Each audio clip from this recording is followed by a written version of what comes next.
High above a sea of clouds, the city of Asterhold floated in cold silver light, and its towers glowed with blue fire from the great skyforge at the center. Metal bridges crossed the open air, frost clung to every rail, and wind moved through the streets like a warning. The people of Asterhold had lived under the protection of the ancient storm seal for hundreds of years, and that seal kept the wild sky away, kept the city steady, and kept the elemental clans from tearing one another apart. But now the seal was failing, the skyforge was shaking, and a crimson ritual had already begun deep under the city. If the ritual reached the heart of the forge, the seal would break, the floating city would lose its shield, and elemental chaos would spill into the world below. Kael was the only one who could stop it, even though many believed he was the reason it had started. Kael was a 17-year-old boy with black hair, gray eyes, and a calm face that hid a storm of fear and anger. He wore a dark coat with silver trims, leather gloves, and a belt full of rune stones that helped him focus his power. Kael was born with control over fire, ice, lightning, gravity, and void, a rare and forbidden gift that no clan wanted to admit was real. The Fire clan wanted his flame. The Ice clan feared his cold. The Lightning clan wanted to study him. The Gravity clan wanted to use him as a weapon. The void, however, was the part that scared everyone because it made walls bend, sound vanish, and space itself feel wrong. Kael did not want power for praise or control. He only wanted enough strength to protect the city and understand why his mother had hidden him from the clans when he was a child. That question had followed him for years, and tonight it mattered more than ever. The alarm bells rang through Asterhold as the first outer gate shattered under a burst of red light. At the same time, the 4 clan leaders gathered in the forge hall and started shouting over one another, each blaming the others for the attack. Lily, a sharp young woman with blonde hair, green eyes, and a red scholar robe, tried to calm them while she carried scrolls that explained the old seal. She was the city historian, and she knew the seal was not just a lock. It was a living balance built from the first agreement between the clans. Max, a broad young man with brown hair, blue eyes, and a gray guard uniform, stood beside the forge door with a shield in his hands. He was loyal to the city and wanted only to keep people safe, even if it meant standing against his own clan elders. Then Victor arrived, a thin man with white hair, cold eyes, and a black ritual robe lined with red thread. He was the high priest of the Crimson Rite, and his motive was simple and terrible. He believed the clans had weakened the world by sharing power, and he wanted to shatter the old balance so one true force could rule everything. He had started the ritual to awaken the living void beneath the city, because he thought the void would erase all weak magic and leave only his chosen order behind. Kael reached the lower forge levels with Lily and Max at his side, while the city above began to groan and tilt. The path forward passed through frost-covered ruins from an older age of the city, broken halls where old clan symbols were carved into ice and stone. Victor had sent elemental guards and twisted mage constructs to block every way in, and each one carried a different power, as if the clans themselves had been forced into a war. Kael burned through one line with fire, froze a second line with a sweep of ice, and broke the floor under a third with a heavy pull of gravity that slammed them aside without lasting harm. He did not fight like a simple warrior. He moved like a storm with a human shape, but every time he used the void, the air went silent and the shadows deepened, as if the city itself feared him. Lily noticed this, and she finally told him the truth she had hidden for years.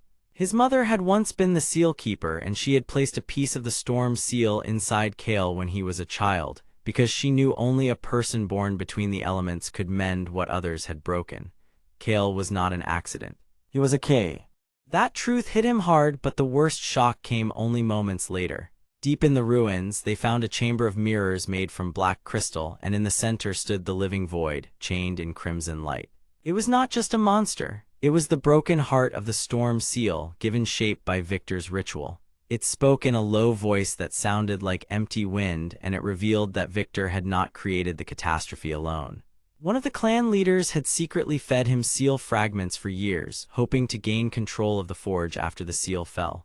The traitor was Damien, leader of the Lightning clan, a proud man with blonde hair, sharp blue eyes, and a gold battle coat. Damien had pretended to defend the city, but he wanted the storm seal destroyed because he believed the Lightning clan deserved to command the Skyforge alone. This betrayal explained why the defenses had been failing from the start. The city was not collapsing by accident, it was being cut open from within. The chamber exploded into motion. Damien ordered his clan fighters to seize the forge core. Victor began the final chant, and the living void started pulling stone, fire, and light into itself. Kael stood between all of them and saw the real choice before him. If he fought only with one element, he would lose. If he tried to defeat everyone by force, the void would only grow stronger. So he did the one thing no clan had done in generations. He blended the 5 powers together. Fire gave him speed, ice gave him shape, lightning gave him force, gravity gave him control, and void let him touch the broken space around the seal without being torn apart. He moved through the chamber with impossible balance, sending Damien back with a surge of lightning and pushing Victor away with a gravity burst that shattered the ritual circle. Then he reached the living void not with hate but with steady hands and a clear mind. It fought him by showing every fear he had ever carried, every day he had felt unwanted, and every voice that said he was dangerous. Kael nearly broke under that pressure, but Lily shouted from the side chamber. Max held the line against the fighters, and Kael remembered his mother, who had trusted him before anyone else did. He opened his hands, pulled the storm seal fragments together, and forced his 5 powers into one spinning core of light and shadow. The void screamed without sound, the crimson ritual cracked apart, and the chamber began to tremble as the seal started to reform. For a moment, the city above seemed to hold its breath. The Skyforge stopped shaking, and the frost on the ruins melted into clear water that ran down the old stone. Victor was driven back into the shadows of the lower halls, his ritual ruined, while Damien stood frozen in shock, finally seeing that his greed had almost destroyed the city he claimed to defend. The elemental clans did not become friends in that instant because trust does not grow that fast, but they did see the truth. The seal had always depended on balance, and balance could not survive if one clan tried to stand above the others. Kael, still trembling from the strain, understood something new as well. His power was not only a burden, it was a bridge. It could join what fear had split apart if he used it with care instead of rage. Lily promised to guide him through the old records. Max stayed at his side as a true guard and friend, and the broken city began the hard work of healing. Yet far below, in the deepest dark under Asterhold, the living void was not fully gone. It had only been pushed back, and its whisper still moved through the cracks of the world. Kael looked down into that darkness and knew the battle had only begun because the ancient storm seal had been repaired, but the force that tried to break it had already learned his name. Asterhold slept under a gray dawn, and its broken towers stood like tired giants. Dust still drifted through the streets, and fresh stone covered old cracks where the city had nearly split apart. People moved slowly through the market lanes, carrying boards, water, rope, and lamps because every hand was needed now. Kael stood on a high terrace above the lower district, and he watched all of it with tired eyes. He was the young protector who had helped repair the ancient storm seal, and he wanted one simple thing more than anything else now. He wanted the city to heal and stay safe. Max stood beside him like a steady wall, a broad man with black hair, a worn cloak, and a calm face that hid deep worry. Max was Kael light in the dark, a true guard and friend who wanted to keep Kael alive long enough to understand the full truth. Below them, in the deep stone under the city, the living void still breathed through broken cracks, and that was the heart of the problem. It had been pushed back by the seal, but it had not been removed, and if it found another way up, Asterhold would lose everything again. The first warning came from the record hall. Leela, a sharp young woman with red hair and ink stains on her sleeves, rushed in with a stack of old scrolls tied by blue cord. She was the city historian, and she cared about the past because she believed the past could save the future. Beside her came Jonah, a quiet older man with gray hair, round glasses, and careful hands, who had spent his whole life copying old maps and warnings. He wanted the truth more than comfort, and that made him matter now. Leela spread the pages across a table and pointed to a line written in fading black ink. Long ago, the seal had not been made to trap a beast. It had been made to trap a mind that lived in darkness and learned through fear. The writers called it the living void because it could listen, wait, and shape itself around the weakness of others. Kael read the words and felt cold spread through his chest because the records also said the void always sought a name. Once it knew a person's name, it could whisper to that person in waking hours and in dreams, and that made the person easier to mislead. That was why the old guardians had hidden their names, broken their seals, and lived apart from the world. The danger was not only attack, the danger was influence. If the void got into one guard, one builder, or one child, it could spread doubt through the whole city. Kael did not want to accept that at first because the city had already suffered so much. He wanted to believe the repaired seal was enough, and he wanted to rest for one single day without hearing another warning. But then the whispers began again. They came at night through the floorboards, through the narrow alleys, and through the quiet spaces between hammer strikes in the rebuilding yards. Small things went wrong first. Lanterns went dark at the same time. Fresh stone cracked in neat lines. Workers forgot where they had set their tools. A little boy named Eli, a brave child with sandy blonde hair, said he heard a voice calling from the storm drains. His mother, Nora, a gentle woman with brown hair and tired hands, said Eli had been afraid all night because the voice knew his favorite song. That was the moment Kael realized the enemy was not testing the city by force anymore. It was learning how people lived, what they loved, and what could frighten them most. Max moved faster after that, checking doors, escorting workers, and standing near Kael whenever the whisper grew stronger. He had never pretended to be fearless, but he refused to leave his friend alone. His loyalty mattered because it gave Kael something solid to hold onto when the dark began to press in from every side. Soon the truth became even worse. Jonah found a hidden page tucked inside a broken ledger, and it held a map of the storm seal chambers under the city. In one corner, there was a seal mark that matched Kael's own hand sign, but the mark had been scratched through and rewritten by someone unknown. Leela saw the change first, and her face turned pale. Someone had been inside the old records before them. Someone had been feeding the void information about the seal, the guards, and the weak points in the stone. That was the twist that changed everything, because the threat was not only below the city anymore. It had help. Kael asked who could have done such a thing, and Jonah pointed to the old maintenance notes with a shaking finger. The notes were signed by a city inspector named Victor, a smooth man with black hair who always smiled too easily and always wanted access to sealed places. He said he wanted to protect the city, but the records showed a different motive. Victor had been paid in secret by a hidden cult of void worshippers who believed the living void would remake the world into something silent and obedient. They did not fear the dark. They wanted to serve it because they thought power would rise from the ruin. Kael felt anger rise in him, but Max put a hand on his shoulder and told him to breathe. They could not win by rage alone. They needed proof, timing, and a plan. So Kael went below with Max, Leela, and 2 repair crews led by a stern woman named Hazel, who had dark hair, a steel helmet, and a loud voice that kept workers moving.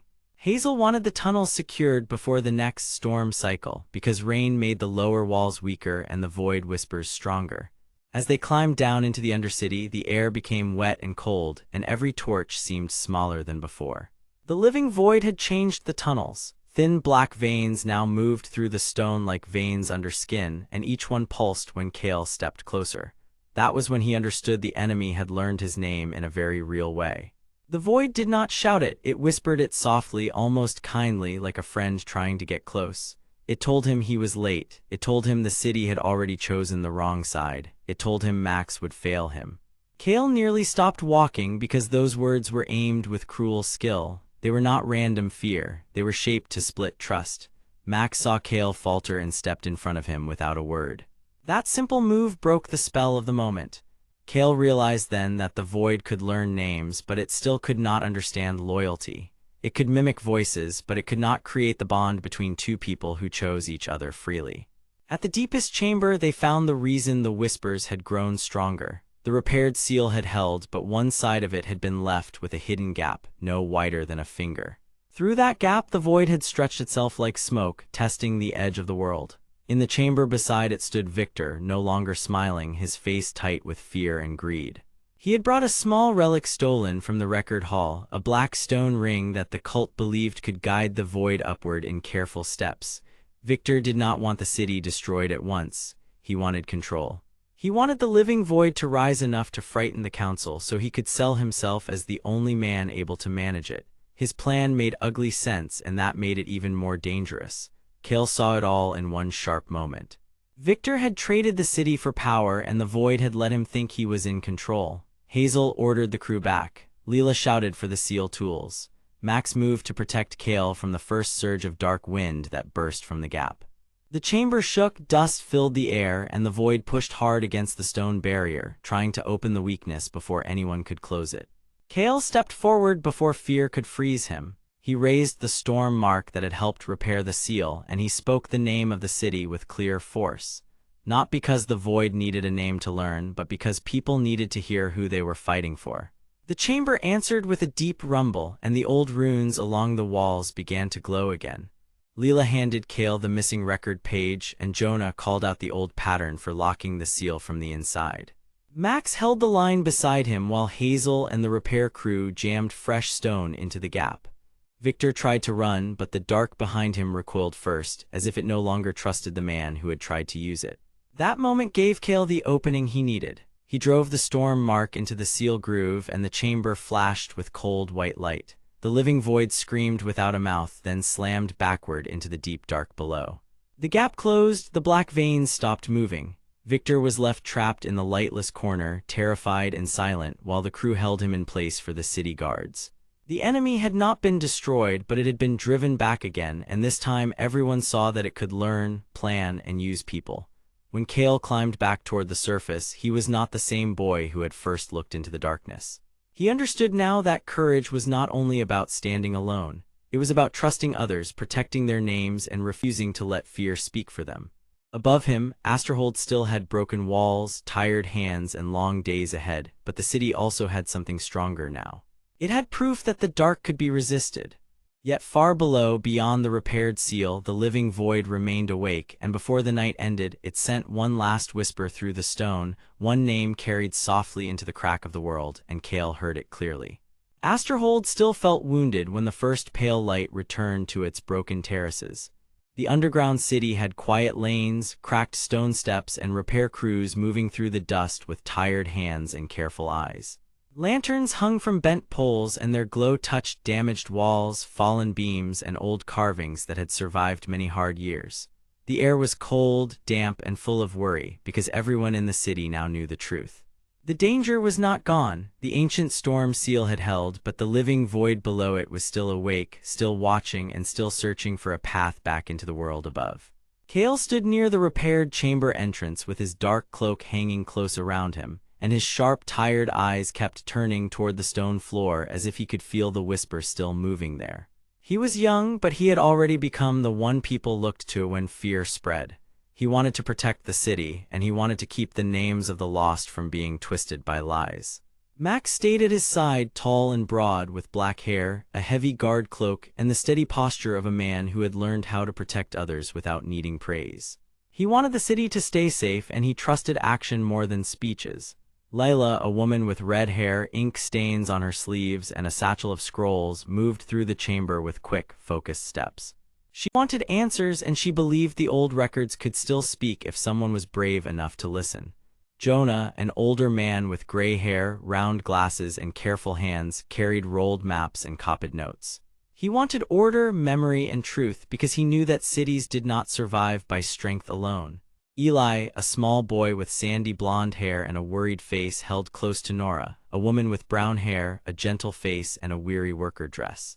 Eli wanted the nightmare to end, while Nora wanted him to keep his innocence for as long as possible. High above, Hazel, a strong woman with dark hair, a steel helmet, and heavy repair gear, directed crews to brace the upper tunnels and shore up the broken walls. She wanted the city to keep standing, no matter how much effort it took. And somewhere deeper in the city, Victor, a man with black hair, a smooth face, sharp eyes, and a neat inspector coat with a silver clasp, watched all of them with controlled calm. He said he wanted safety for Asterhold, but his cold gaze told another story, one that Kael did not yet fully understand. The problem was now clear to everyone. If the void found a crack in the seal, it could spread fear again, break the city apart, and turn neighbor against neighbor before any open attack ever began. By midday, the great chamber beneath Asterhold filled with voices, maps, and old stone dust. Leela spread ancient scrolls across a wide table and pointed at a circle of faded marks near the center of the seal. She explained that the storm seal had never been meant to work alone. It was only one part of a larger pattern built by the first protectors of Asterhold to keep a living hunger buried under the city.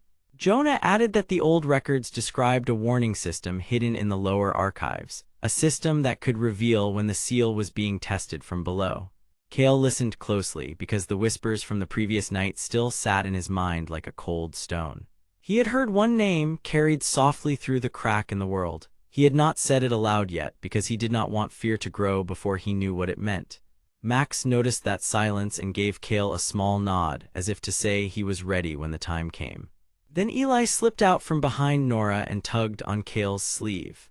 The boy looked up with wide eyes and said he had seen Victor near the lower storage tunnels during the night, alone, holding something dark in his hand. Nora froze at that because Victor had been speaking kindly to workers and promising quick repairs, and she had believed him.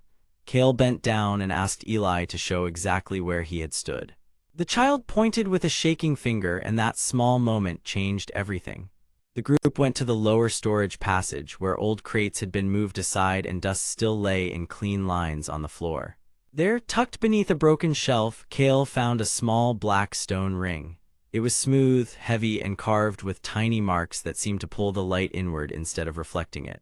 Leela stared at it and whispered that the ring was not part of the storm seal at all. Jonah recognized the marks from a damaged page in the archive and said the ring was a guiding relic, made to help someone listen to the living void and steer its whispers toward a chosen place. No one spoke for a moment after that. The meaning was simple and terrible. Someone inside Asterhold had been helping the void listen, and the whispers were not random at all. They had a path, they had a guide. And the city had an enemy wearing the face of order. Kael carried the black stone ring back to the chamber, and the air around him felt colder with every step. The moment Victor saw the relic, his smooth face changed for the first time. It was small, but Kael caught it. A tightening around the eyes, a quick shift of the jaw. A man who had carefully hidden himself had just been seen by the one person he could not fool.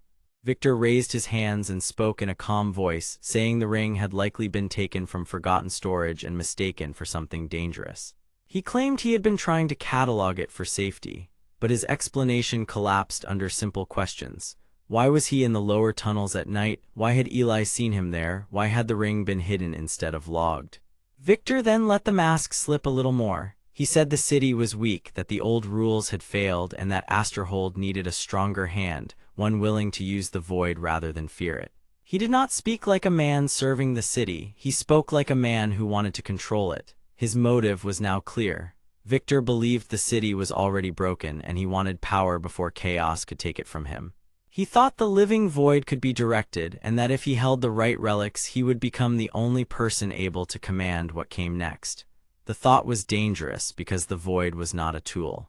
It was a living force that fed on fear, and every whisper it sent made people less certain of what was real. That was why the first seals had been built so carefully. The old protectors knew that once fear began guiding choices, the city would fall apart from the inside, even before the walls broke. Max stepped in front of Kael, and Hazel climbed down from the repair level with 2 guards close behind her. She had already heard enough from the lower crews to understand that Victor had been moving materials without permission. She looked at him with hard eyes and demanded the truth. Victor answered with a bitter laugh and said truth had never kept anyone safe. Then he tried to force his way toward the archive stairs, but Max blocked him, and the chamber erupted into chaos as guards and workers rushed back from every side. No blades were drawn to harm, but the clash of bodies, shields, and heavy boots sent Victor driving backward through the dust. He snapped a final command into the dark ring, and the living void answered at once. Thin black tendrils surged through the cracks in the chamber floor, and dim red glints burned inside the darkness as if something deep below had opened one eye. Stone groaned. Lanterns trembled. Eli cried out. Nora pulled him close. Leela shielded the scrolls with her body. Kael felt the whisper return, louder now, and this time it carried a name with perfect clarity. Victor smiled at that sound because he knew the void had recognized the one person who still stood in its way.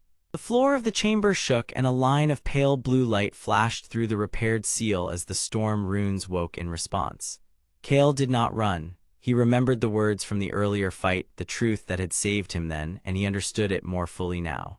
Trust was not weakness. Trust was the reason the city still stood. He looked at Max, and Max answered by moving beside him without a word.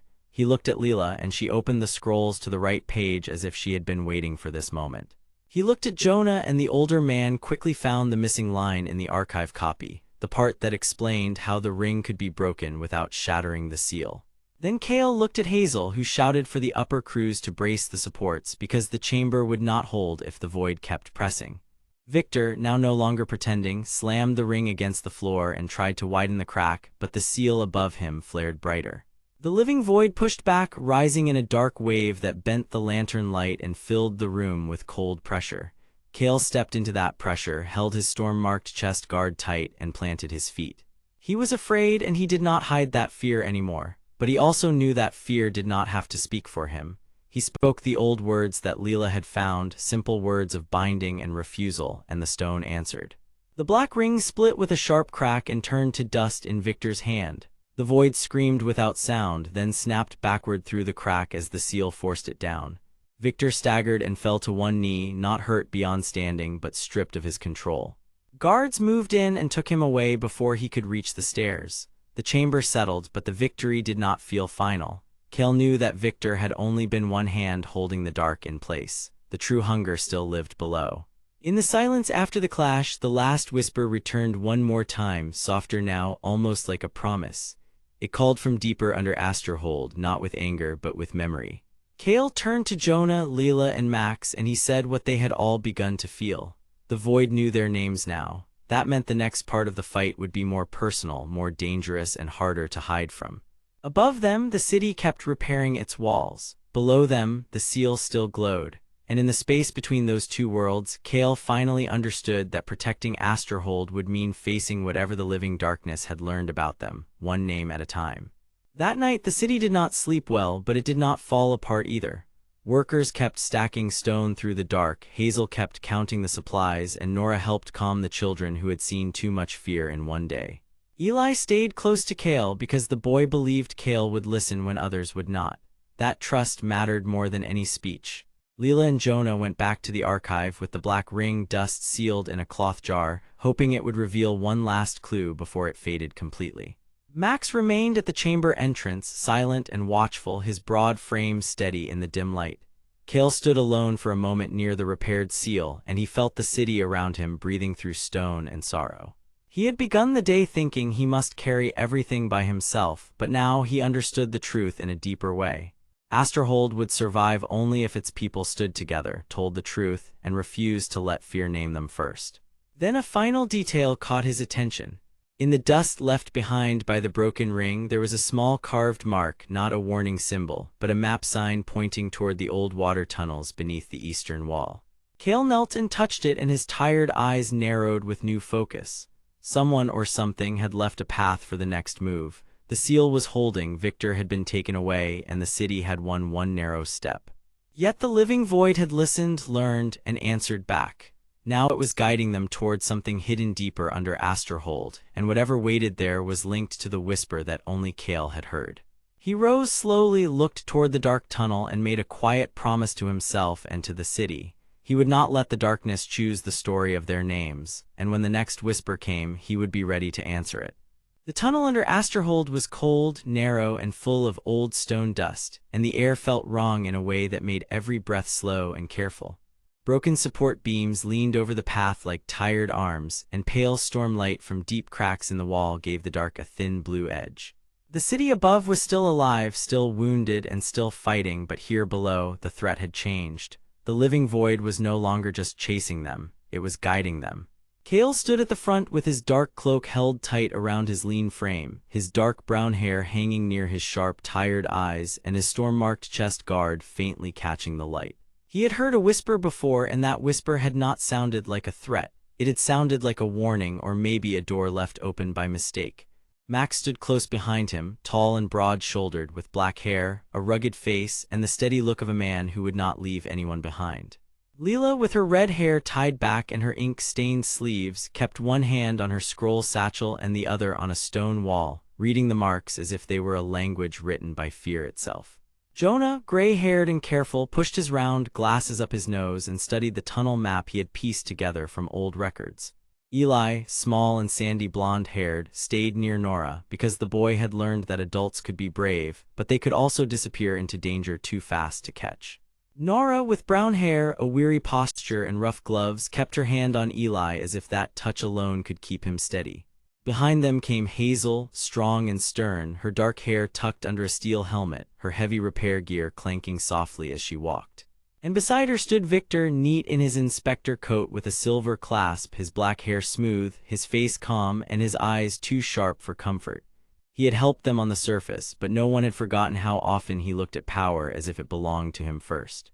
The central problem was now plain to all of them. The void was moving toward something buried deeper below the city, and if it reached that thing first, Asterhold could be opened from the inside and swallowed by the dark. Worse still, Kael was the only one who could hear the whisper calling from ahead, which meant the city may have been trusting the one person the void had chosen to notice. No one liked that thought, but no one could deny it either.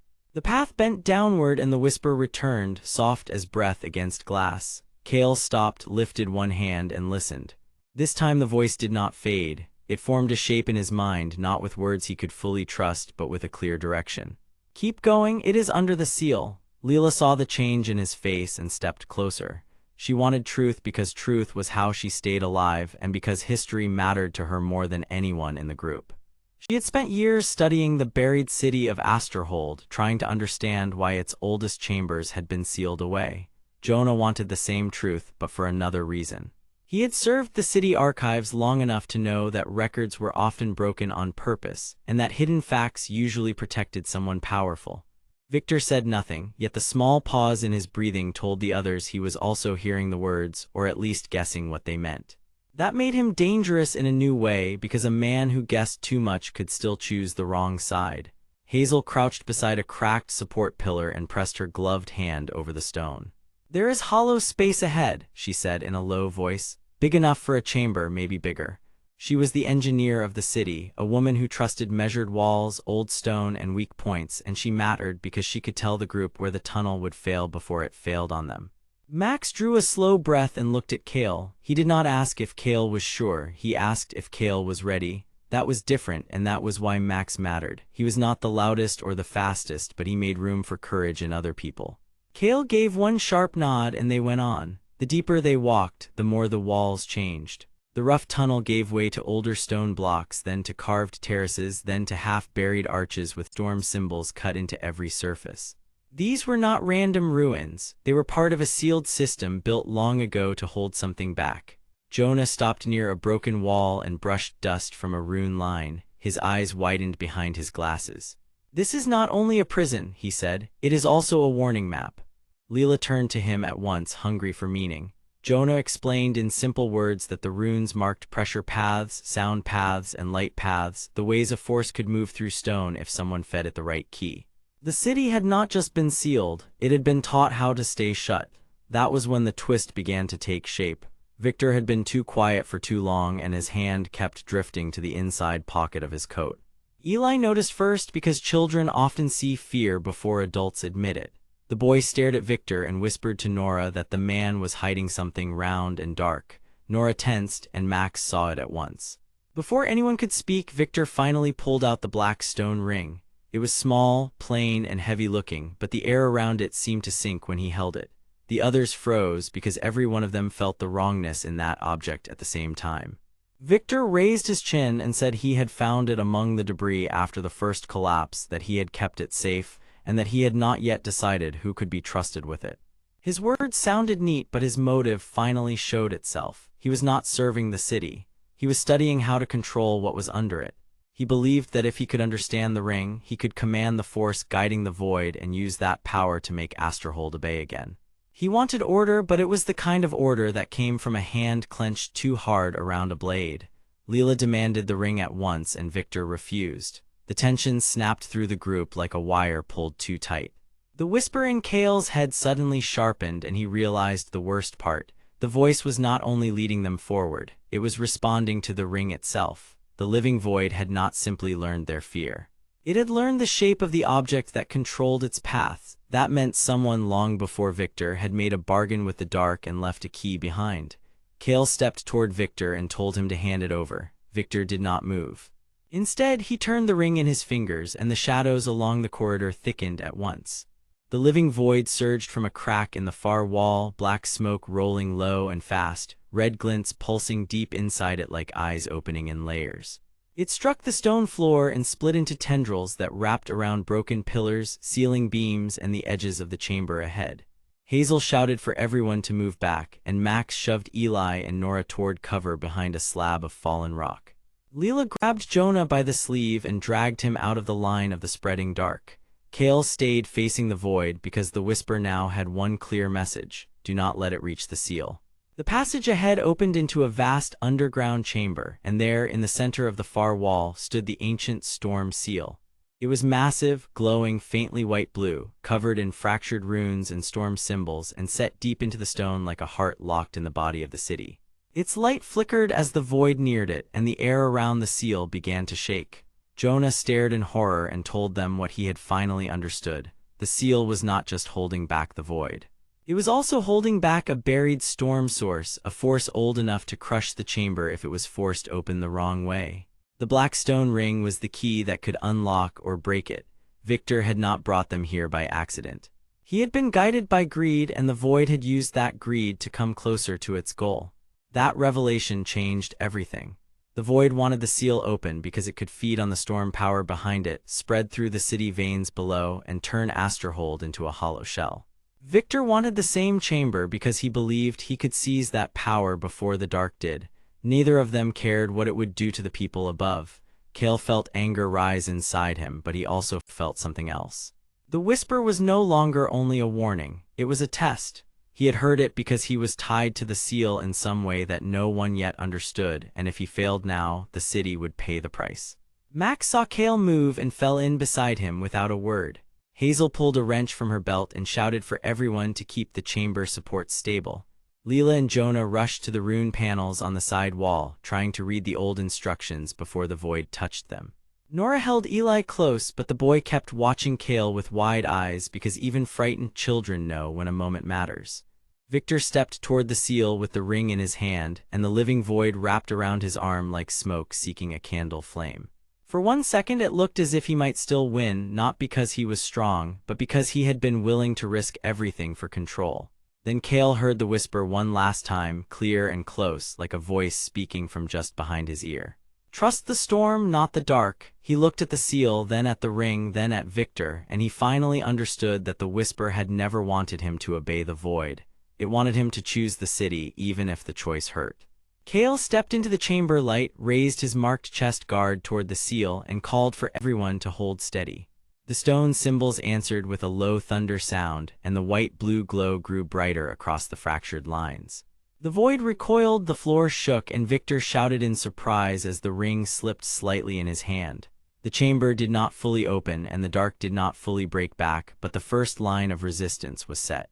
The ancient power under Asterhold had awakened, and the next moment would decide whether it became their shield or their ruin. Kael stood at the center of that choice, breathing hard, changed by the weight of it, no longer just a listener to the whisper, but its answer. And above them, far beyond the stone and dust, Asterhold kept trembling, waiting to see who would speak for its future next.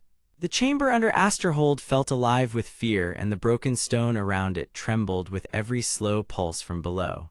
Pale light leaked from the ancient storm seal, and the glow made the old runes look sharp and angry.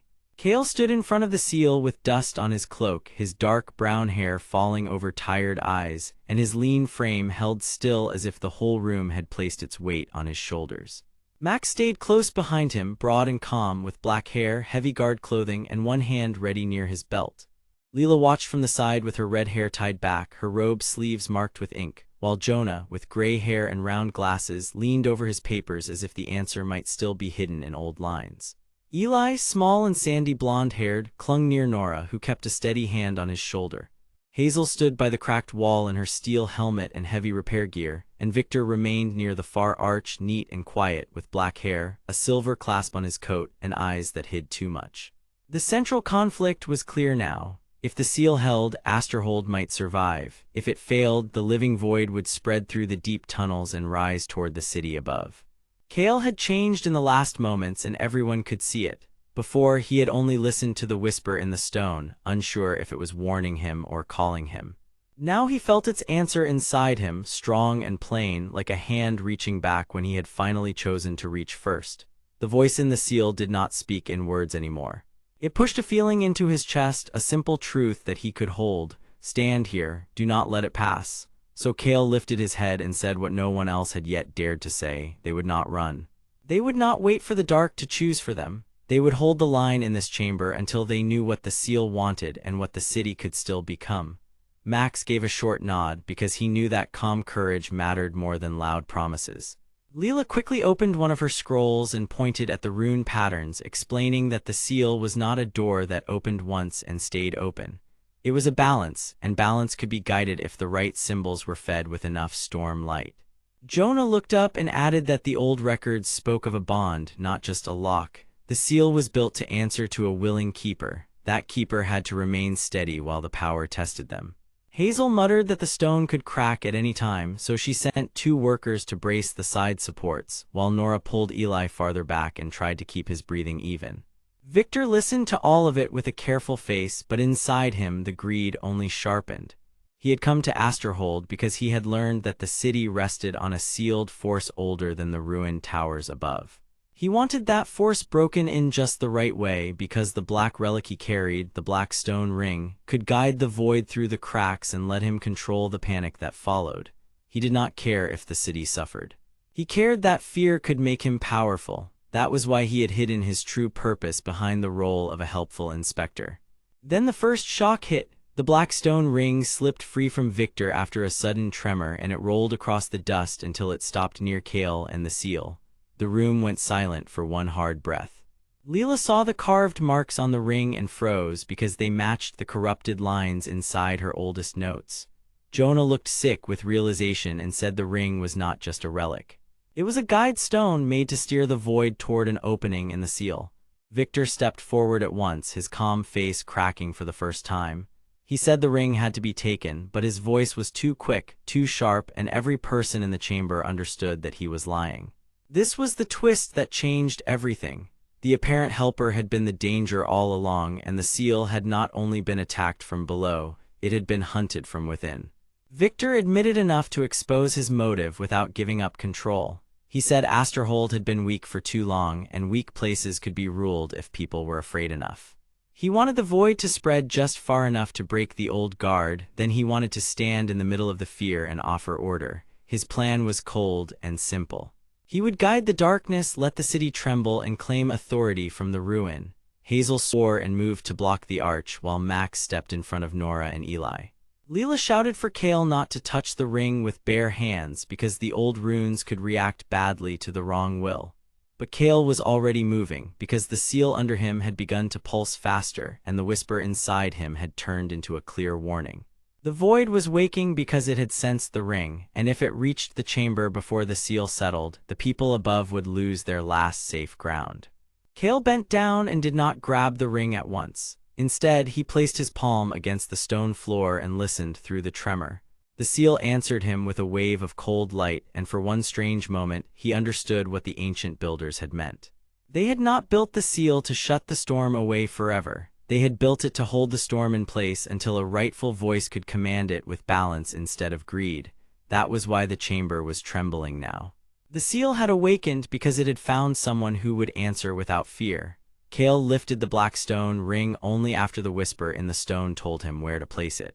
He slid it into a broken groove at the base of the seal, not to help the void, but to expose the path it had been using.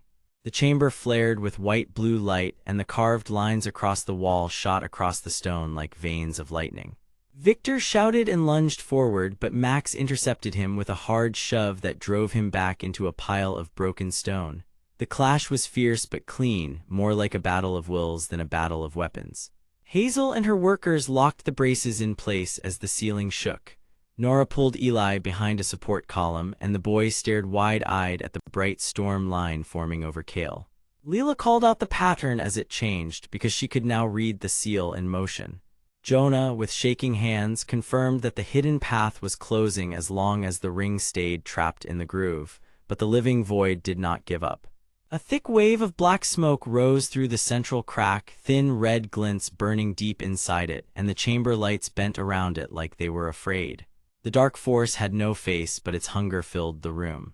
It struck the seal with tendrils of shadow, trying to overwhelm the light and force the groove open again. Kael felt the pressure in his chest and almost stumbled, but then he remembered every voice that had pushed him to this point. Max had guarded people because he believed they mattered. Leela had searched old truths because she believed knowledge could still save lives. Jonah had preserved records because he believed the past could guide the future. Nora had protected Eli because she believed fear should not be the last thing a child learned. Hazel had held broken walls together because she believed even damaged places were worth repair. And now Kael understood that all of them had made the choice before him real. He was not standing there for himself alone. He was standing there because the city above was trembling, because the people below had nowhere else to go, and because the whisper had become trust. So Kael spoke back to the seal in a clear, steady voice, and he told it to hold. The stone answered with a deep ring that shook dust from the ceiling and pushed the living void back a full step. The white-blue light grew stronger, wrapping around the black smoke like cold fire. Victor tried one last time to break the moment by shouting that Kael would destroy everything, but no one listened anymore. The truth had already cut through his lies. Max forced Victor farther from the groove, Leela held her scroll high to guide the current, and Hazel shouted for every brace to stay locked. Then the ancient storm seal settled into a hard, steady pulse. It had not fully closed, it had not fully opened, but it had chosen a side. The void withdrew into the crack, forced to retreat for the moment, and the chamber fell into a stunned silence that felt almost holy. Kael remained standing at the center of it all, breathing hard, changed again, no longer only a listener to the whisper, but its answer. Yet even in that stillness, a new sound drifted down through the stone above them. It was faint, distant, and wrong, like another chamber waking somewhere deeper under Asterhold. Jonah heard it first.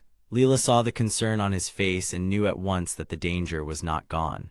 The city had been saved from the first strike, but something older had answered the seal, and Victor, though driven back, was still alive, still dangerous, and still watching. Kael looked up into the trembling dark and understood that this was only the next step.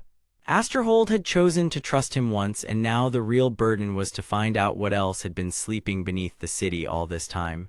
The stone had spoken. The storm had listened. And somewhere below the broken streets, a deeper door had just begun to move. Asterhold shivered under a sky that no one could see because the city lay far below the broken streets and the sleeping towers above it. Dust drifted through narrow tunnels, pale light spilled across cracked stone, and the air felt cold enough to slow every breath. After the first strike against the seal, the whole underground city seemed to hold still, as if it knew something worse had just awakened. Kael stood near the ruined chamber wall, his dark brown hair damp with sweat, his sharp, tired eyes fixed on the crack in the stone, and his lean body held tight inside his dark cloak and storm-marked chest guard. He had not come here for glory, and he did not want power for himself. He wanted the city to survive because Asterhold had already trusted him once, and he knew that trust now carried the weight of every life above and below. Max stood beside him, tall and broad, with black hair and a rugged face that never showed panic. He wore his heavy guard cloak and leather armor like a wall, and he wanted only one thing: to keep the others safe while the danger grew. Leela, a woman with red hair and bright, focused eyes, adjusted the rolled cuffs of her historian robe and clutched her scroll satchel, because she wanted the truth more than comfort, and the truth was the only way to stop the ruin from spreading. Jonah, an older man with gray hair and round glasses, held his map tubes close with careful hands, and his quiet mind kept searching for the pattern behind the seal, because he knew old things always had old rules. Eli, a small boy with sandy blonde hair and a worried face, stayed near Nora, a woman with brown hair, a gentle face, and a weary posture, because he needed safety, and she needed to protect the child who had already seen too much. Hazel, a strong woman with dark hair under a steel helmet, stood in heavy repair gear with her gloves clenched tight, and she wanted the city systems restored before the next collapse came. All of them looked toward the chamber floor where the stone had begun to hum again. The central problem was now plain for everyone to see. The ancient storm seal had cracked, the deeper door beneath it had started to move, and if the thing below was freed, it could swallow the city in fear and chaos. Victor, the smooth-faced man with black hair and sharp eyes, had been driven back before, but he was still alive, still dangerous, and still watching from somewhere in the dark. He did not want the void for its own sake. He wanted control. He had studied the old seal and learned that the black stone ring could guide the living void like a hand on a leash, and if he could claim that force, he could use the panic of the city to place himself above every guard, scholar, and worker in Asterhold. That was why he waited, that was why he hid, and that was why the next step had already begun. The chamber lights flickered as the floor gave a low grinding sound, and all eyes turned to the seam that had opened in the stone. Kael moved first because he knew hesitation only gave fear more room. He knelt near the fracture, placed one hand against the rune-marked wall, and felt the cold pulse of the seal answer him in sharp waves. The storm inside the stone was not asleep anymore. It was listening. Leela rushed to his side and spread one of Jonah's maps across a broken pedestal, then pointed to a line of old marks that no one had noticed before. The seal was not just a lock, she explained in a quick, clear voice. It was a net built to hold back something that could slip through cracks and touch minds before bodies. That was the first twist, and it hit them hard. The danger was not only a monster in the dark. The danger was a force that could bend fear itself, making people doubt what they saw and turning friends against each other. Jonah nodded slowly, his glasses catching the pale light, and he revealed what he had feared but not yet said. Long ago, the builders of Asterhold had sealed the chamber because they had failed to destroy the black stone ring. They had hidden it instead, hoping no one would learn how to use it. But Victor had learned. Victor had found the ring. Victor had likely used it to wake the deeper door. Max cursed under his breath and tightened his grip on his bracer straps because now the enemy had both knowledge and motive. Hazel ordered 2 repair crews to clear the side tunnel, not because she believed the enemy was coming through that exact path, but because she knew a trapped city had to keep moving if it wanted to live. Nora pulled Eli closer, telling him to stay calm and stay with her, while Eli nodded with wide eyes and tried to be brave. Then the stone trembled again, harder this time, and a thin black mist slipped from the crack like smoke with a will of its own. It did not have a face, but it had a hunger. The living void was beginning to show itself. Kael felt the storm mark on his chest burn under his guard, and he realized that the seal was reacting to him as much as to the void. The ancient power wanted a choice, and it wanted it now. He remembered the first strike, the surge of light, and the way the darkness had answered from below. That memory did not bring comfort. It brought purpose. He stepped forward, raised his hand, and called for the storm to hold the breach for just a little longer. The chamber answered with a sharp burst of white-blue light, and the old runes along the wall flashed like waking eyes. The black mist recoiled, but it did not retreat for long. It stretched into thin tendrils that crawled over stone and reached for the weak places in the room, as if it wanted to learn the shape of every person there. Max moved to shield Leela and Jonah, while Hazel slammed a repair brace into a broken support beam and shouted for everyone to back away from the falling dust. The room shook, then settled, then shook again, and the sound of the deeper door moving below them became impossible to ignore. It was not a door of wood or iron. It was a great hidden barrier of stone and old magic, and it was turning with slow, patient force. Victor chose that moment to reveal himself, but only in part. His voice came first from the darkness beyond a side archway, smooth and calm, almost polite. He told them they were wasting time trying to protect a city that was already weak.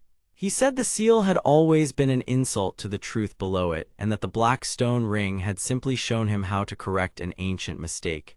He did not sound mad. He sounded certain, and that made him more dangerous. Victor believed the living void could be guided, not because he loved it, but because he loved control more than caution. He wanted the city to fear him, then depend on him, then obey him. That was his motive, plain and ugly, and everyone understood it at once. Kael answered him with steady words, saying that no one had the right to turn fear into a tool. Victor only laughed once, a small dry sound, and said that every city was built on fear, because fear kept people in line. Then he vanished back into the dark before anyone could reach him. Eli shivered and hid his face against Nora, and Nora looked like a mother who had already decided she would not let the child be taken by terror. Jonah opened a smaller scroll tube and found a hidden note folded inside an old city record. It was a second twist, and this one changed everything. The note was written by one of the original seal keepers, and it said the seal could not be held only by power. It had to be held by trust. The storm responded to a clear heart, and the void fed on doubt. That meant the city had not merely buried a monster, it had built a test. Kael looked at the others and understood the true burden. He would not win by force alone. He would have to hold his fear steady and ask the others to do the same. That was harder than any strike. So Kael lowered his hand, turned to his friends, and spoke with the calm of someone who had finally accepted what the city needed from him. He told Max to guard the left passage and protect the workers. He told Hazel to brace the cracked supports and keep the lower tunnel open for escape. He told Leela to read every mark on the wall and watch for changes in the runes. He told Jonah to search the records for the name of the seal keeper who had left the note. He told Nora to keep Eli close and speak to him because a steady voice could fight panic better than a blade. Then he placed both hands on the stone, drew one deep breath, and let the storm mark shine through the dark cloak. The chamber filled with pale light, and the living void surged again, angry now because the seal had found a stronger answer. The black mist slammed against the rune wall, pushed at the edges, and tried to slip through the spaces where doubt lived. For a moment it seemed the darkness might win because the deeper door below them turned another small step and the whole chamber groaned with strain. But the group held. Max stood firm like a barricade. Hazel kept the broken beam from collapsing. Leela called out each rune change as it happened. Jonah found the seal keeper name and read it aloud, which helped the old magic settle into a pattern. Nora soothed Eli until his shaking eased. And Kael, for the first time since this nightmare began, did not feel alone inside the storm. He felt the others beside him, and that changed the shape of his power. The white-blue light spread wider across the chamber floor, then climbed the fractured walls, then wrapped around the black mist like a net of lightning. The living void was not destroyed because it could not be destroyed so simply. Instead, it was forced back into the crack, pulled deeper, and held there for the moment. The room stopped shaking and a heavy silence fell over Asterhold, yet no one celebrated because the deeper door had not closed, it had only slowed. And somewhere below, Victor was still moving, still planning, and still waiting for a better chance. Kael looked into the dark opening at the center of the floor and felt a new truth settle inside him. He was no longer just the one who could call the storm. He was now the one who had to guide it, and he would need every ally if he was going to keep Asterhold from falling into the void below. The city had survived this step, but the path ahead had become much worse. Far beneath the broken streets, the hidden door continued to turn, and this time the sound it made was not just a warning, it was a promise. The broken heart of Asterhold still trembled in the cold dark, while dust drifted through the wide crack in the floor like slow gray snow. Below the shattered streets, old stone rooms waited in silence, and the air carried a strange hum that made every person feel the same fear. Kael stood near the opening, his dark brown hair falling across his tired eyes, and he felt the new truth inside him like a weight that would not leave. He was no longer just a young man who could call the storm. He was the one who had to guide it, shape it, and hold it steady when fear tried to tear it apart. That truth mattered because Asterhold was still hanging above the void, and if the hidden door below fully opened, the whole city could sink into nothing. Max stayed at Kael's side, tall and broad, with black hair, a heavy guard cloak, and a calm face that never hid his concern. He was the shield of the group, the man who wanted to keep everyone alive no matter how hard the path became. Leela, with her red hair, ink-stained sleeves, and sharp eyes, clutched her scroll satchel and stared at the crack like it could answer all her questions. Jonah, older and careful, with gray hair and round glasses, held his map tubes close and listened to the low turning sound below. Eli, the sandy blonde boy, stayed near Nora, and Nora, with brown hair and a tired but gentle face, kept one rough gloved hand on his shoulder so he would not panic. Hazel, the stern engineer with dark hair under her steel helmet, knelt beside broken stone and studied the floor with a hard, practical look.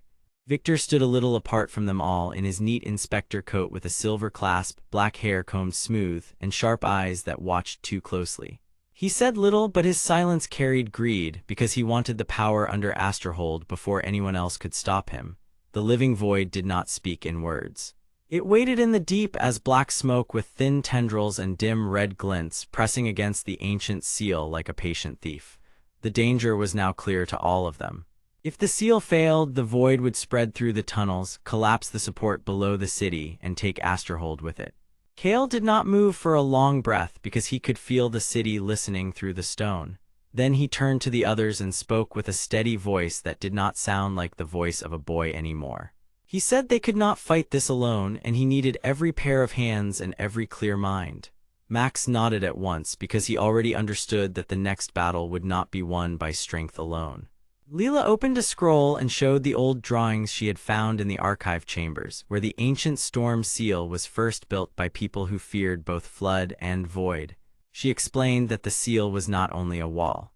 It was a lock, and the lock needed a proper pattern of storm energy to stay shut. Jonah pointed to one faded line on the map and said the builders had hidden a second control chamber deeper below, a place where the seal could be reinforced if the first ring failed. That was a useful answer, but it also made the stakes sharper because someone had reached that lower place before, and the marks on the map showed a break in the old path. Hazel checked the broken stones and found fresh tool marks along the floor edge, which proved that someone had been down there recently. Victor stepped forward then, acting as if he only wished to help, and he said the city could not waste time on suspicion. He claimed that the lower chamber was probably just a dead room, and that the fastest way to save Asterhold was to let him organize a controlled search. Kael heard the lie inside the words because Victor was too calm for a man facing disaster. Yet before Kael could challenge him, the stone under their feet groaned again, and a narrow ring of black light flickered around the edge of the opening. The living void had heard them, or perhaps it had simply grown bold. The weak glow of the ancient seal pulsed once, then twice, like a heart under strain. Eli let out a small gasp and Nora pulled him closer. This moment changed the plan. The city did not have time for fear or debate. They had to move now, or the void would keep testing the seal until it found the softest crack. So the group went down through a sloping tunnel carved from old stone and repaired in rough patches by later hands. Kael led the way with Max close beside him, while Hazel carried a lantern brace and Leela marked each turn with chalk so no one would be lost. Jonah followed with careful steps, muttering notes under his breath, and Nora kept Eli between her and the wall so the boy would not slip on loose rubble. The air grew colder with every step, and the sound of the hidden door turning became louder, though they could not yet see it. It was not a simple sound of wood or metal. It was a deep grinding pulse, as if the city itself had locked something away and that something had now learned how to push back. Along the tunnel walls, old storm symbols appeared in faded white stone, each one carved by hands that clearly expected disaster someday. Leela explained, in quick and clear words, that the ancient builders had feared exactly this problem. They had not sealed the void because it was weak. They had sealed it because it could learn, and if it learned the shape of fear, it could pull itself through cracks. Kael listened closely, and that explanation struck him harder than any attack could have. It meant the enemy below was not a mindless shadow. It had purpose. It wanted access, and it wanted people to panic so the seal would weaken under pressure. When the tunnel split, Hazel chose the path with stronger support beams, but Victor quietly insisted they take the older stair on the left. He said it was faster. Jonah noticed something hidden in the stair dust, a faint black powder that did not belong to stone. He bent down, touched it, and immediately pulled his hand back with a grim look. He said the powder matched the residue found on the black stone ring. At that name, Kael stopped. Leela looked at Victor at once, and Max shifted one hand near his weapon, not to attack, but to warn. Victor smiled a little, and that small smile became the first true reveal of his real intent. He had not come to help the city. He had come to find the ring and use it to guide the void. He admitted it in a smooth, cold voice, saying the city had been wasting a powerful force by locking it away. He believed the living void could be directed, controlled, and used to break every rival that stood in his way. He wanted Asterhold not as a home, but as a tool. That was why he had pushed so hard, and that was why he had stayed so close to the seal. His motive now made perfect sense, and it made him even more dangerous. He did not want destruction for its own sake. He wanted power that he could command. Before anyone could answer, the tunnel behind them shuddered and the black light spread across the floor like spilled ink. The living void began to press upward through a cracked seam, and the air filled with cold pressure that made every lantern shake. Kael did not have time to feel anger. He had to act. He stepped forward, planted his feet, and called the storm with both hands open, but this time he did not throw power wildly. He shaped it. He remembered the weight of the city, the fear of the people above, and the promise he had made to guide, not just strike. Blue-white light gathered around his arms in clean lines, then flowed outward in a controlled arc that wrapped the broken seam and held the black smoke back. Max moved at once to protect the others, bracing the rear as the pressure rose, while Hazel shouted for everyone to stay low and keep away from the walls. Leela and Jonah worked together fast, with Leela reading the old storm marks and Jonah matching them to his notes, until they found the pattern needed to reinforce the lower chamber. Eli, though scared, saw a loose latch on a side panel and called it out before anyone else could miss it, proving that even the smallest voice mattered. Nora pulled him into a safer spot and told him he had done well, which gave him the courage to keep watching. Victor tried to move past the group in the confusion, hoping to reach the deeper room first, but Max blocked him with a hard glare and a planted shoulder. Their clash was short, tense, and silent, and Victor was forced back before he could slip away. Then Hazel found the hidden panel Eli had noticed, and when she yanked it open, a narrow passage revealed itself behind the wall. Jonah looked inside and saw the lower control chamber at last, but he also saw something else. The chamber floor was already marked by fresh footprints, leading to a central pedestal where the black stone ring had been placed before. Yet the ring was gone now. That was the second twist, and it hit all of them at once. Victor had not brought the ring to the chamber. He had already hidden it somewhere below, and he had used the false search to keep everyone busy while the void weakened the seal from the inside. Kael felt the storm in his hands grow unstable, but he also felt something new settle deeper than fear. He now understood that being the guide meant more than leading the way forward. It meant reading the lies, trusting his allies, and choosing the right strike at the right time. He looked at Max, Layla, Jonah, Hazel, Eli, and Nora, and they all understood without speaking. They would go deeper. They would find the ring. They would face Victor again, and somewhere below that turning door, the living void was waiting, now more aware than ever, as the hidden path opened wider into the dark.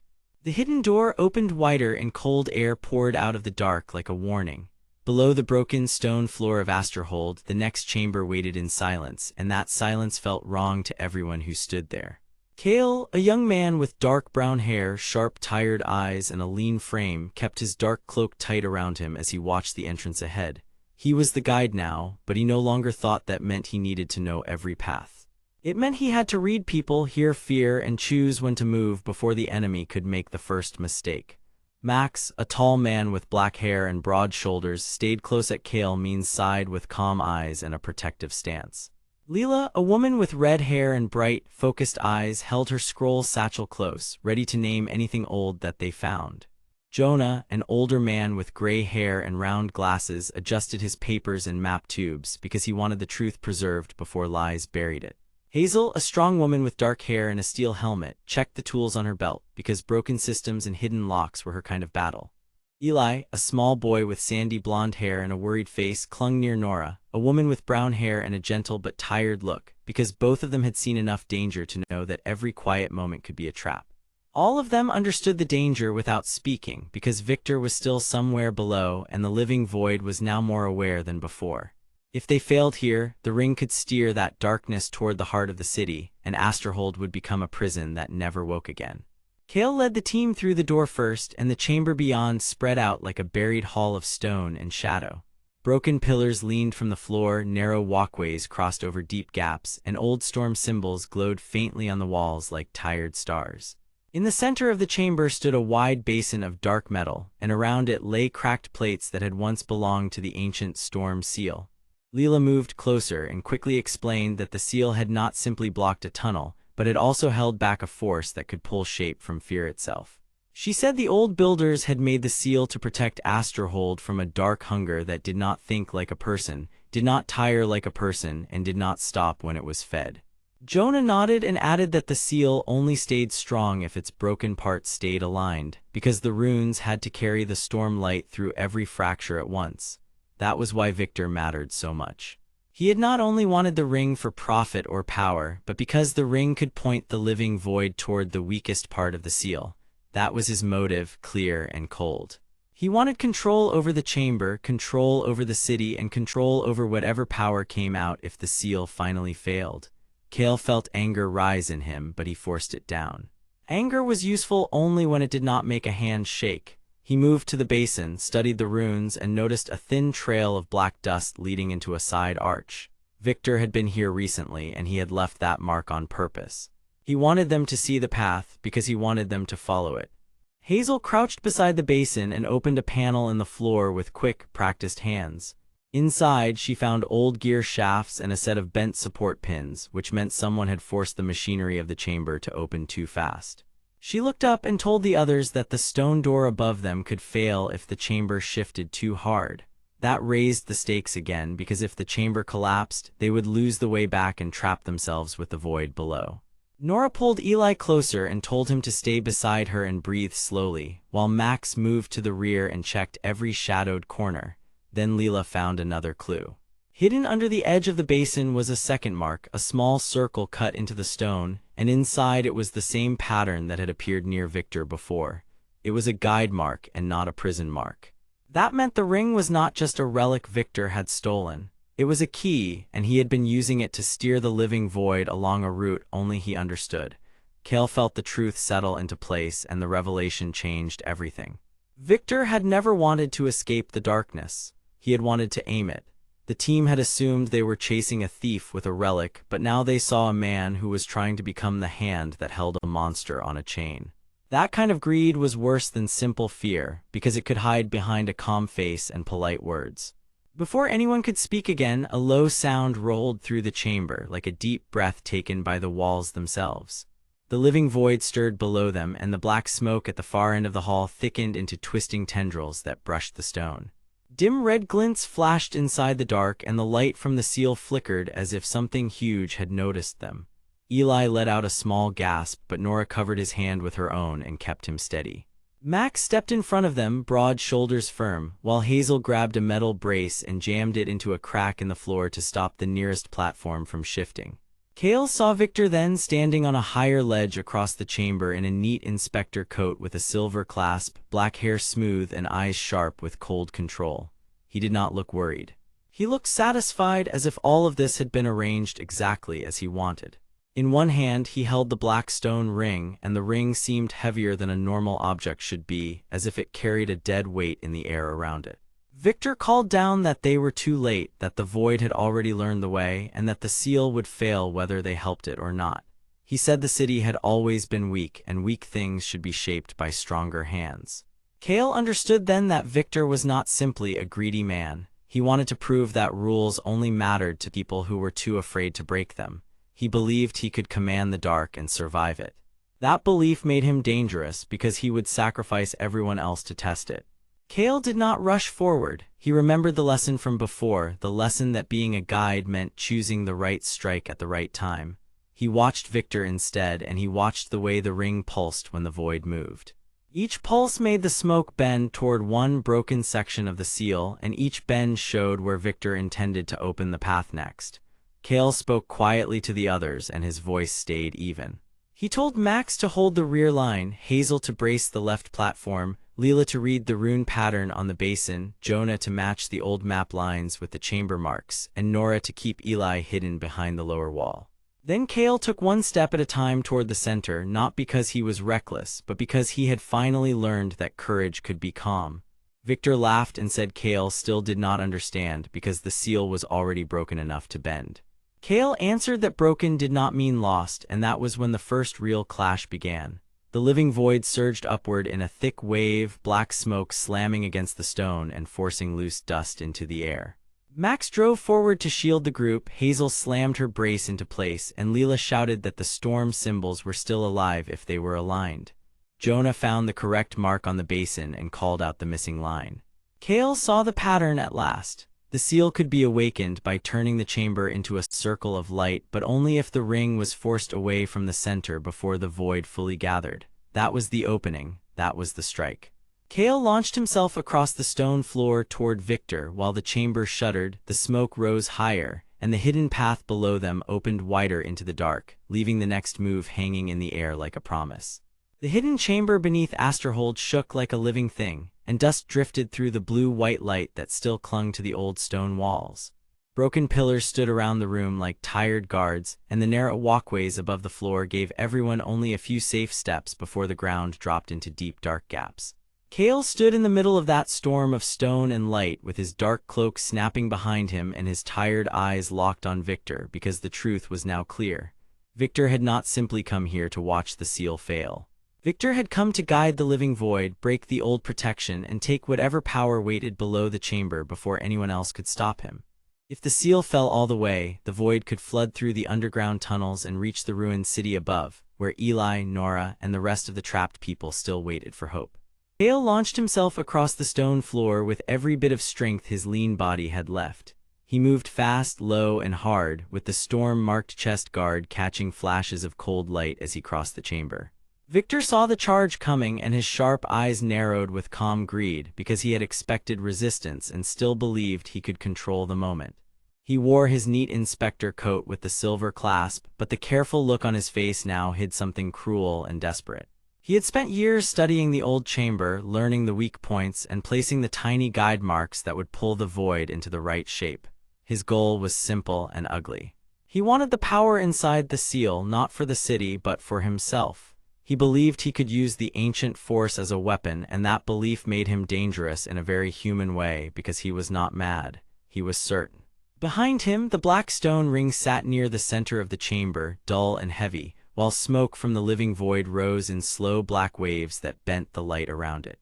On the upper ledge, Max moved at once because he was the one who never waited when danger struck. He was a tall man with black hair, broad shoulders, and a rugged face that looked carved by hard work and hard choices. His heavy guard cloak hung over leather armor and bracers, and his hands were already reaching for the nearest support beam as the chamber trembled. Max had always acted like a shield for the others, and that was what he wanted most now. He wanted to keep Kael alive long enough to finish the seal, and he wanted to keep the others from panicking as the floor groaned under their feet. Beside him, Leela stood with her red hair tied back and her sleeves marked with ink, her historian robe dusted gray from the ruin. Her eyes stayed fixed on the old rune lines because she understood the seal better than anyone else in the room. She had studied old records for years, and she mattered now because she could see the meaning in the pattern before the others could. Jonah, the older man with gray hair, round glasses, and careful hands, clutched a bundle of map tubes against his coat and shouted for everyone to hold their place. He had spent his life preserving knowledge, and now that calm wisdom was the reason the group did not break apart. Even Eli, the young boy with sandy blonde hair and a small worried face, stayed near Nora because the two of them had survived too much already to let fear own them now. Nora, with her brown hair, rough gloves, and weary posture, kept one hand on Eli and one eye on the path below because she knew that protecting the child mattered as much as fighting the enemy. Then the chamber changed again. The living void rolled forward in a thick cloud of black smoke, and within that smoke, dim red glints flashed like eyes in the dark. It did not have a human body, only tendrils that stretched and curled toward the runes in the floor. It moved the way smoke moves in a closed room, silent and patient, pressing into every crack it could find. Its power was not random. It had been guided. That was the secret Victor had used from the start, because the void did not simply hunt light.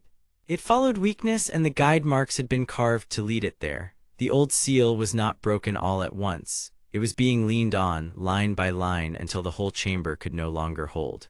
Leela realized that Victor had chosen this room because the ancient storm seal could still awaken if the right circle of light was made around the storm mark basin.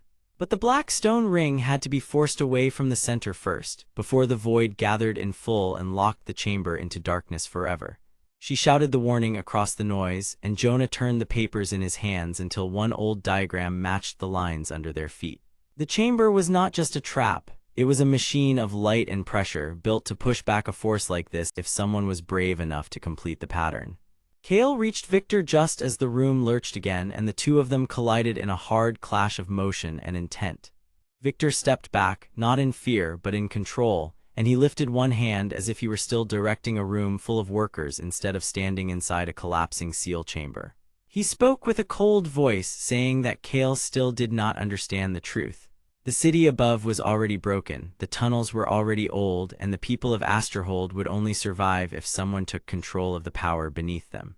He claimed the seal had been built by frightened men who had hidden strength away instead of using it. He said his work with the guide marks was not betrayal, but correction. That was his motive, and it made him more threatening because he truly believed he was the only person willing to act without hesitation. Kael did not answer with words. He drove forward again, shoulders tight, jaw set, and eyes full of the same fierce promise that had carried him through every part of the descent. He had changed since this all began. He was no longer just chasing a mystery or trying to prove himself. He was fighting for the others now, and that made every step stronger. Max shouted from above that the left mark was flaring. Hazel, the strong woman with dark hair, a steel helmet, and heavy repair gear, appeared through the shaking haze near the wall ladder, and she slammed a wrench into a cracked support brace to keep the walkway from folding. Her loud voice cut through the room as she ordered everyone back from the edge, because she knew the chamber structure better than anyone else left alive in Asterhold. Her work mattered because the chamber was starting to tear apart at the seams, and if the support failed, no one would reach the basin in time. Then came the twist that changed the shape of the fight. Jonah looked down at one of the papers Victor had dropped in the struggle, and his careful hands began to shake. The guide marks were not only steering the living void toward weakness. They were also hiding an older line beneath them, a lost warning left by the builders of the seal. Jonah read it aloud in a broken voice, and the whole group heard the truth at once. The original seal had not been built to imprison the void forever. It had been built to hold it until a person with enough will could turn the chamber into a circle of stormlight and send the force back into the depths below the city, where it could no longer guide itself upward. That meant the old builders had expected betrayal. They had planned for someone like Victor. They had also hidden one final part of the answer in the floor near the basin. Kael saw it at the same moment Leela did, a faint circular mark cut into the stone, almost erased by age and black dust. It was not a guide mark. It was the true start line for the full seal.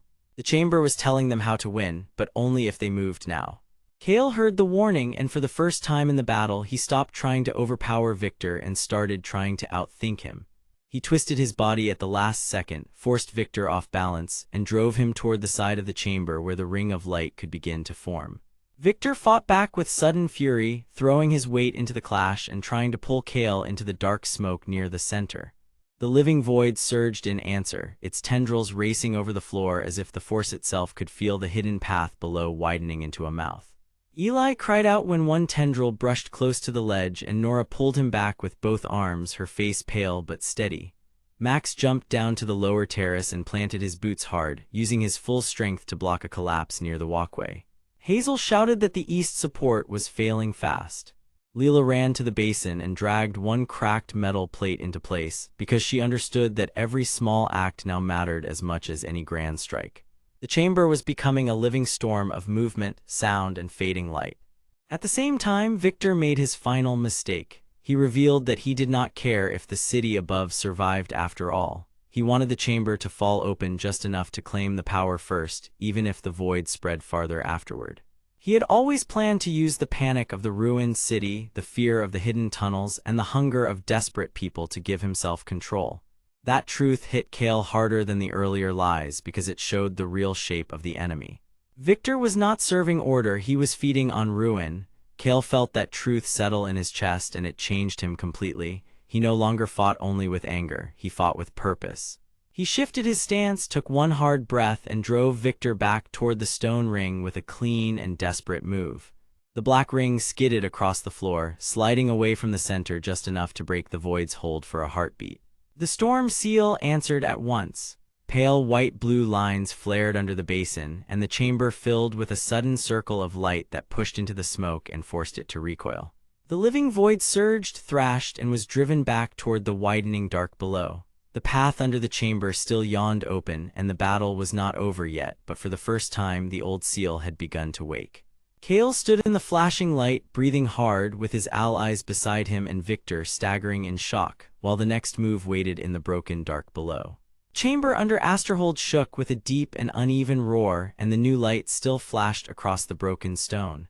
Dust drifted through the air like gray rain, while the wide basin in the floor glowed with a pale blue fire that had not lived for ages. Kael stood near the edge of the light, his dark cloak pulled tight around him, his tired eyes fixed on the open path below. Max stood at his side, broad and steady, ready to shield anyone who stumbled. Leela clutched her scroll satchel with both hands, her red hair tied back and her sharp eyes tracking every moving shadow. Jonah pressed one careful hand against the wall, his gray hair wet with dust, his round glasses reflecting the seal light. Eli stayed close to Nora, his sandy blonde hair falling over his worried face, while Nora kept one arm around him as if she could hold the whole world still. Victor, with his neat coat and cold black hair, staggered back from the blast of light, and for one short moment, every person in the chamber could see that he had not expected the seal to wake this fast. The danger was now clear to all of them. The living void had not simply found the chamber by chance, and Victor had not been trapped here by accident. He had been guiding the dark force with secret marks cut into the floor, using the guide mark to lead it toward weak places in the old barrier. He wanted the seal to crack open wide enough for him to take control of the power inside, because he believed the ancient storm force could make him untouchable. He wanted influence, command, and the kind of power that could bend the city to his will. If he failed, the living void would spill farther down into the city and then spread into the tunnels, the streets, and the homes above. Everyone in Asterhold would be lost in fear, and the ruined city would become a hollow shell under a dark sky forever.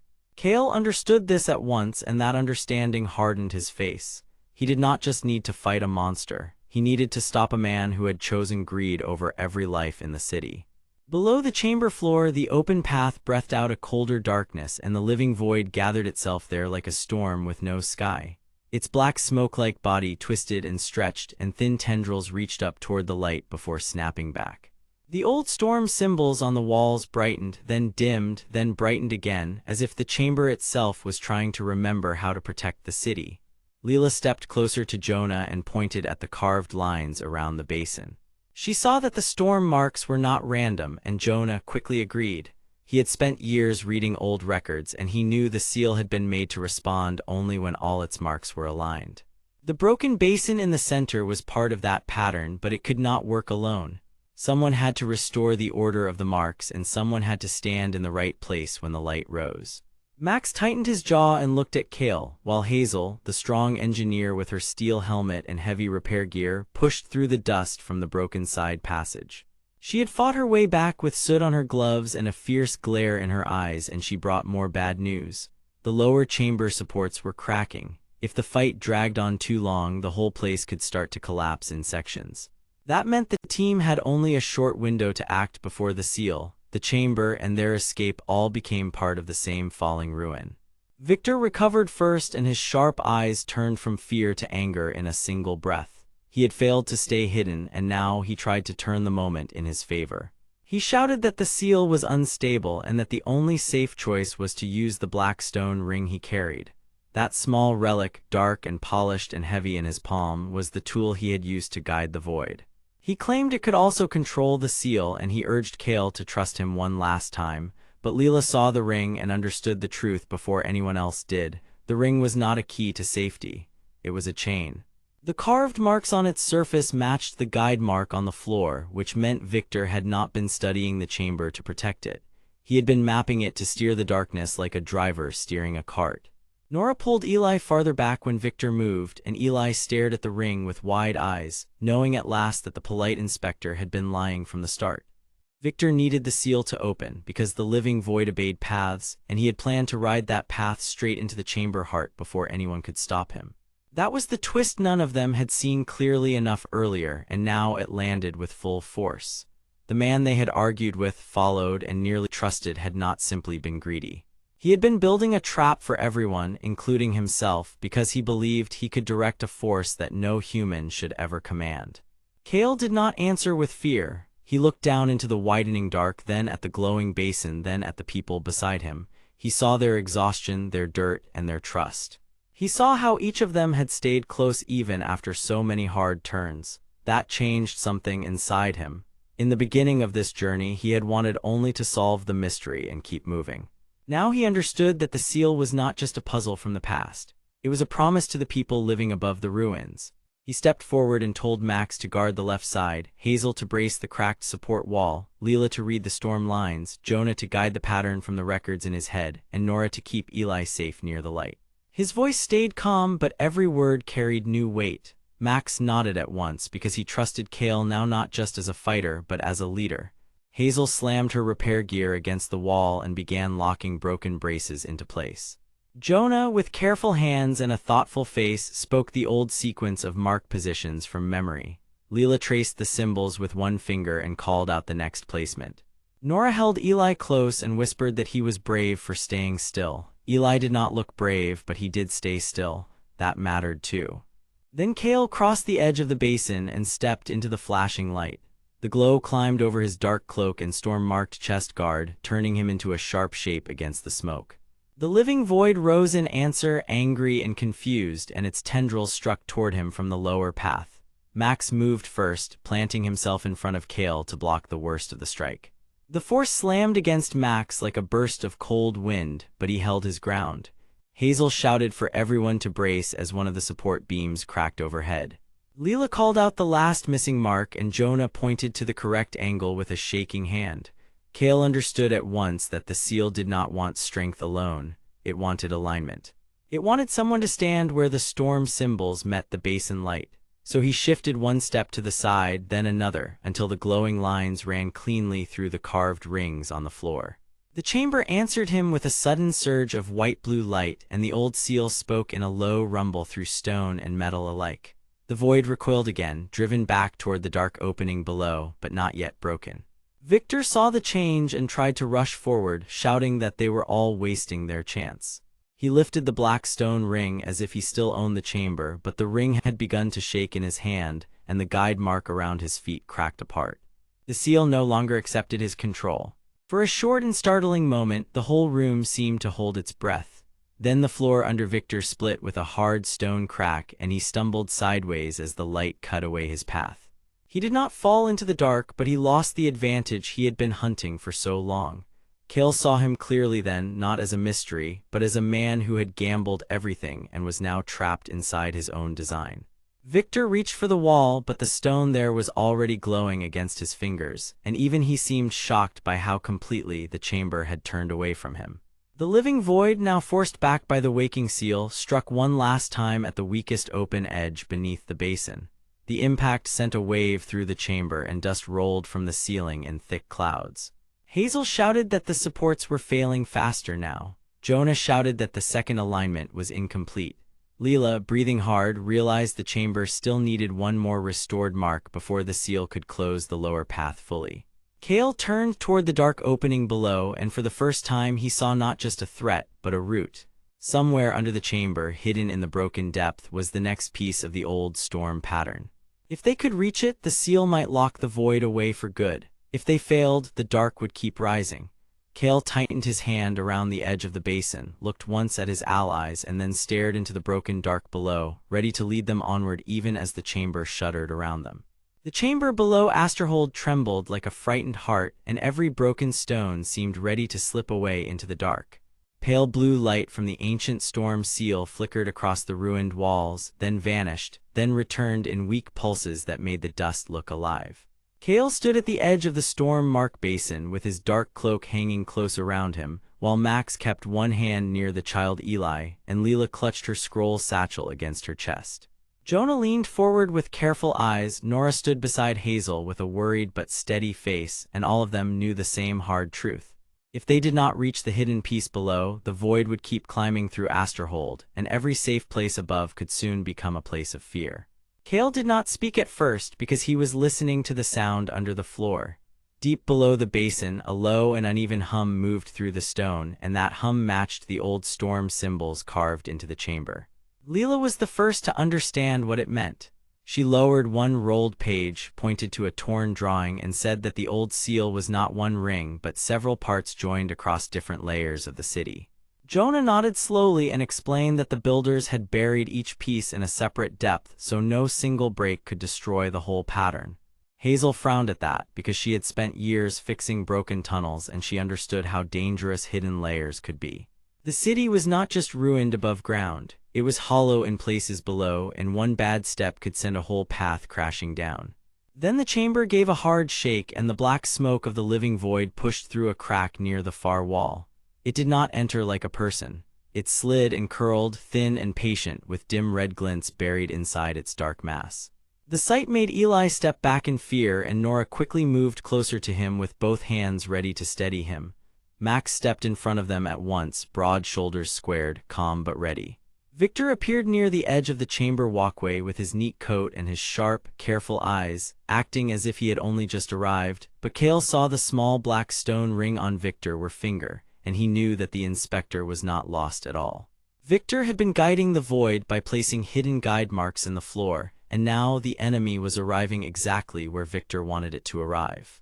That truth hit harder than the shaking floor. Jonah looked down at the marks near the basin, and his face changed with quiet anger. He had seen those same simple ring shapes in old records, but he had never connected them to sabotage. Leela quickly put the pieces together and said that Victor was using the void line in the chamber to push the living void toward the weakest part of the seal. He wanted the seal to crack open wide enough for him to control what came out next. He did not want simple ruin. He wanted the power after the ruin because greedy men always think they can hold darkness in one hand without being burned by it. Kael stared at Victor and saw the answer in the inspector's calm posture.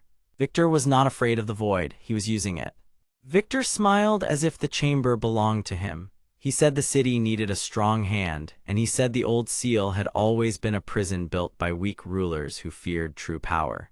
His voice was smooth, but his eyes were bright with hunger. He wanted the storm pattern broken because he believed the energy below Asterhold could make him untouchable. The living void answered him at once, twisting toward the guide mark he had hidden in the floor, as if it had followed his silent command for days. Kael understood then why every attack had seemed too well timed, why the void had always found the next crack, and why the enemy had never struck in a direct way. Victor had been making the path for it all along. Kael did not let the shock stop him. He tightened his grip on the basin edge, looked at his allies, and gave one clear order. Max moved to shield Nora and Eli, while Hazel dropped to one knee beside a cracked walkway and began checking the support stones with fast, practiced hands. Leela and Jonah searched the floor for the real hidden route, and Kael followed the low storm hum through the chamber. The path down was not a staircase, but a broken slope of half-fallen stone and narrow ledges that dropped into a deeper blue glow. Every few steps the air changed, becoming colder and heavier, like the breath of a sealed room that had not been opened in years. Dust drifted up from below, and the walls carried more storm symbols, each one faintly pulsing as if waiting to be awakened. The first hard test came at a narrow bridge of stone that crossed a black gap. It looked thin enough to snap under a single rushed step, and the living void pressed close behind them, making the shadows move wrong. Hazel said the bridge had to be crossed in the right order or the whole thing could collapse. Jonah checked the old markings and saw 3 small signs worn into the edge stones. Leela realized they were timing marks made to guide people through the chamber when the storm pattern was still active. Kael stepped first, slow and careful, then Max followed with Eli near the middle and Nora behind him with a hand on the boy's shoulder. Hazel and Jonah moved after them, and Leela came last, watching the signs while the void stretched across the gap like a dark tide trying to grab the bridge before they were all safe across. Halfway over, Victor tried to cut them off. He raised the black stone ring, and the guide marks in the floor answered with a dull, ugly pulse. A wave of pressure rolled through the chamber, and loose rock shook free from the ledges above. One side of the bridge cracked with a harsh sound, forcing the group to move faster. Kael saw Victor standing in the dim light, no longer pretending to help and now openly trying to overwhelm them. Max drove forward with a hard shove of his shoulder and forced one falling slab aside long enough for Nora and Eli to pass. Hazel slammed a brace into a split joint and kept the bridge from slipping apart. Leela shouted the next correct step from the markings, and Jonah pulled a hanging map tube from his coat to use as a support under one weak stone. It was not graceful, but it held. They crossed because they trusted one another more than they feared the dark. At the far side, the route opened into a smaller chamber with a round floor and a ring of storm carvings. In the center stood a narrow metal pillar with a missing socket, and Kael knew at once that this was where the next piece of the old pattern belonged. The air here felt different, almost quiet, as if the room had been waiting for the right hands. Leela whispered that the missing piece was called a storm key in the old notes, and Jonah confirmed that it fit into the seal only when the earlier layers were already awake.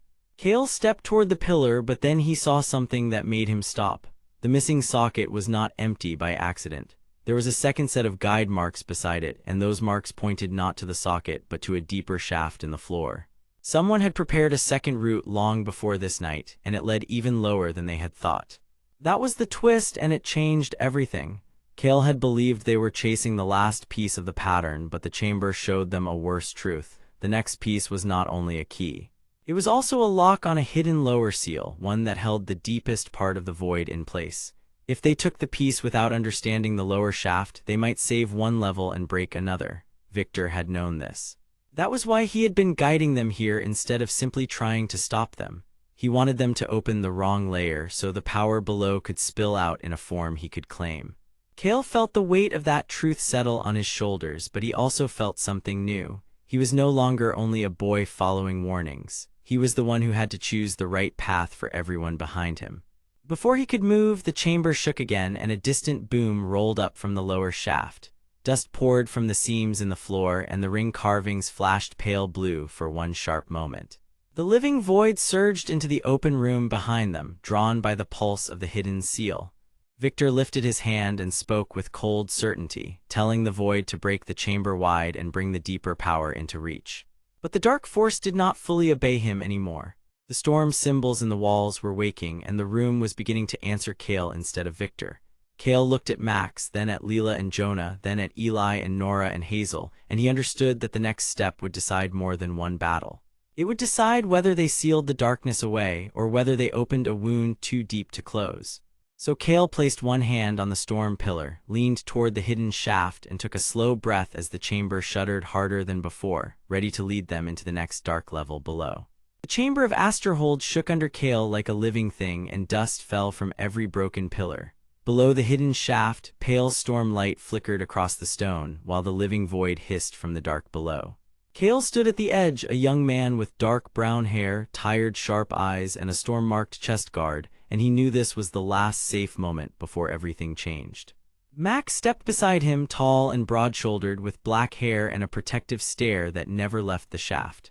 Leela, the red-haired scholar, clutched her scrolls and studied the runes, because she knew the seal could only hold if the old marks were aligned. Jonah, gray-haired and careful, adjusted his glasses and finally understood the hidden truth. Victor had not been guiding them to save Asterhold. He had been using the guide mark and the black stone ring to weaken the seal, so he could claim the power below for himself. Victor raised his polished hand and smiled, but his calm face could not hide his greed. He admitted that the storm seal had always kept a great force buried, and he wanted that force before the city leaders could lock it away forever. Hazel, the strong engineer with dark hair and a steel helmet, snapped that his plan would wreck the whole chamber. Eli, the small sandy blonde boy, pulled close to Nora, the weary brown-haired mother figure, as the ground trembled harder and the void tendrils began to climb the walls. Kael did not answer with anger this time. He looked at Max, then at Leela, Jonah, Eli, Nora, and Hazel, and he saw that they were waiting for him to choose who he would be. He set both hands on the storm pillar, felt its cold pulse, and called for everyone to place their marks on the basin. Together they shifted the stone rings, and the ancient storm seal blazed bright blue-white, driving the living void back into the depths. Victor tried to hold the black stone ring toward the breach, but the void turned on him first, and his own trick failed before the others. The chamber sealed with a deep thunder crack, the hidden shaft closed, and the darkness was forced into silence. Kael watched the last glow fade, and he finally understood that strength was not only about power. It was about trusting others, sharing the burden, and standing together when fear said to run.